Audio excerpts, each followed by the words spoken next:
Սուլթան Մահմուդն ու Այազը։ Պարսկական ժողովրդական հեքիաթ։ Պատմում են, որ Սուլթան Մահմուդը իր մերձավորներից ամենից շատ Այազին էր սիրում։ Մյուսները նախանձով էին նրան նայում, եւ Սուլթան Մահմուդին անընդհատ գանգատվում էին, ասելով, թե չենք հասկանում, այդ Այազը ինչով է մեզանից առավել, որ նրան մեզանից շատ է սիրում։ Մի անգամ էլ որսի ժամանակ, երբ խոսակցությունը դարձյալ Այազի շուրջն է պտտվում, Սուլթան Մահմուդը նրանց պատասխանում է. նա ավելի ուշիմ, ավելի խելացի, ավելի ճարպիկ է։ Դե մեզ համոզիր, խնդրում են նրանք։ Հենց այսօր, պատեհ առիթով ձեզ կապացուցեմ, ասում է թագավորը։ Իրիկունը, երբ Սուլթան Մահմուդը օրվա որսը առաջը կիտած ծառի տակ նստած է լինում, տեսնում է հեռվից մի քարավան է անցնում, մերձավորներից մեկին իր մոտն է կանչում ու ականջին փսփսում։ Գնա իմացիր, ովքեր են։ Մարդը ձին քշում է քարավանի ուղղությամբ։ Մի քանի րոպե անց վերադառնում է ու Սուլթան Մահմուդի ականջին ասում. «Տեր իմ, հնդիկ վաճառականներ են»։ Թագավորը դարձյալ շշուկով հարցնում է. «Ինչ են բերում»։ «Չիմացա, չհարցրի», պատասխանում է։ Սուլթան Մահմուդը մեկ ուրիշին է իր մոտ կանչում. «Գնա իմացիր, թե այդ քարավանի բեռն ինչ է»։ Նա թռչում է ձիու թամբին ու սրընթաց քշում քարավանի կողմը։ Քիչ անց վերադառնում է ու Սուլթան Մահմուդի ականջին շշնջում. «Տեր իմ, մետաքս է»։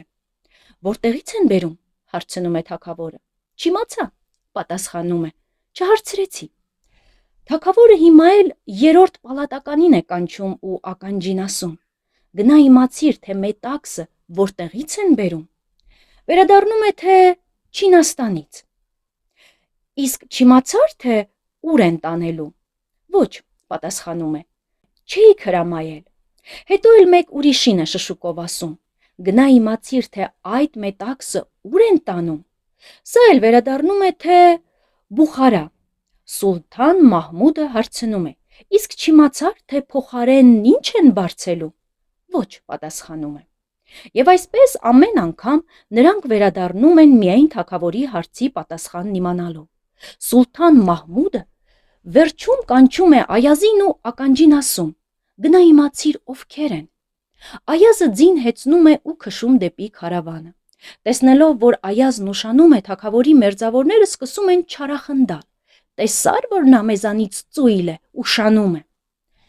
«Ծույլն ու ճարպիկը հետո կերևա», ասում է Սուլթան Մահմուդը։ Թագավորի պես խոսքերի վրա Այազը վերադառնում է։ Դիմելով նրան, Սուլթան Մահմուդը բարձրաձայն, որ բոլորը լսեն, հարցնում է. «Այազ, դրանք ովքեր էին»։ Այազը պատասխանում է. «Թագավորն ապրած կենա, հնդիկ վաճառականներ էին։ Չինաստանից բերած մետաքսը Բուխարա էին տանում, վաճառելու, որպեսզի տեղը ոչխարի մորթի բարձեն, Խորասան տանեն, իսկ Խորասանի տաք մուշտակներն էլ ցուրտ երկրներ»։ Ապրես գովում է Սուլթան Մահմուդը Այազին ու դառնալով մյուսներին ավելացնում.